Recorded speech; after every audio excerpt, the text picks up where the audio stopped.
C ரொம்பவுமே பெருமையா நினைச்சிட்டு இருக்கவங்க அரசியல் கொள்கையா இருக்கலாம், இல்ல உங்களோட சினிமா ரசனையா இருக்கலாம். எந்த ஒரு விஷயத்த பத்தி நீங்க வச்சிருக்க அபிப்பிராயம், நல்லதோ கெட்டதோ, இது எல்லாமே நீங்க ஜோதிச்சது தானா? இல்லைன்னா இந்த உலகம் உங்க மைண்டுக்குள்ள ஃபோர்ஸ் பண்ணி திணிச்சிருக்கா? அப்படி என்னைக்காவது யோசிச்சிருக்கீங்களா? நான் ஜோதிச்சிருக்கேன். நாம எல்லாரும் நம்மளை இன்டெலிஜென்ட் அப்படின்னும் சுயமா முடிவெடுக்க தெரியும் அப்படின்னு நினைச்சிட்டு இருக்கோம்.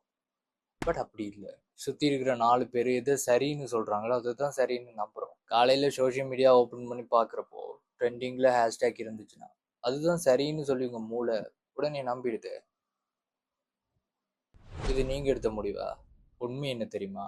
Most of your opinions are socially inherited. அதாவது உங்க பர்சனல் ஒப்பீனியன் அப்படின்னு சொல்லி சண்டை போடுற 90% ஒப்பீனியன்ஸ் உங்களோடதே இல்லை. அது உங்களுக்கு பரம்பரையா சமூகத்தால கடத்தப்பட்ட விஷயம். சின்ன வயசுல இருந்து எது தப்புன்னு உங்க அப்பா அம்மா சொன்னாங்களோ அதை ஆராயாம தப்புன்னு நம்பினீங்க. உங்க ஃப்ரெண்ட்ஸ் கேங் எதை மாசுன்னு சொன்னாங்களோ அதை ரசிக்க ஆரம்பிச்சிங்க. இப்ப இருக்க மீடியாஸ் யாரை அயோக்கியன்னு காட்டணுமோ காட்டுறாங்க, யாரை யோக்கியன்னு காட்டணுமோ காட்டுறாங்க, உங்களை நம்ப வைக்கிறாங்க. நீங்களும் அதெல்லாம் நம்பிட்டு கமெண்ட் செக்ஷன்ல போய் சண்டை போடுறீங்க. நம்மளுக்கே தெரியாம நம்மளை யாரும் கண்ட்ரோல் பண்ணிட்டு இருக்காங்க. இதனால என்ன ஆபத்து தெரியுமா?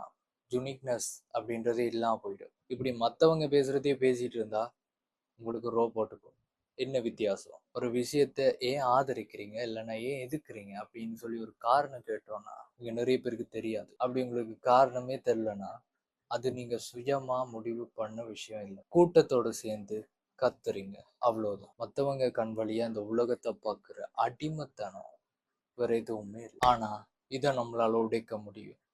எப்போ தெரியுமா? எப்பவுமே உங்க கண்ணு முன்னாடி ஒரு விஷயம் வர்றப்போ அதை அப்படியே நம்பிடாம இதுக்கு பின்னாடி இருக்க உண்மை என்ன, அரசியல் என்ன, இது உண்மையாவே சரியான விஷயமா அப்படின்னு எப்போ உங்ககிட்ட கேள்வி கேட்குறீங்களோ அப்போ அண்ட் அன்னைக்கு தான் சொந்த மூளையோட தனி மனுஷனா வாழ ஆரம்பிக்கும். இதை தான் அன்னைக்கே திருவள்ளுவர் சொல்லியிருக்கா. அப்படி எப்பொருள் ஜார் ஜார் வாய் கேட்பினும் அப்பொருள் மெய்ப்பொருள் காண்பதறிவு.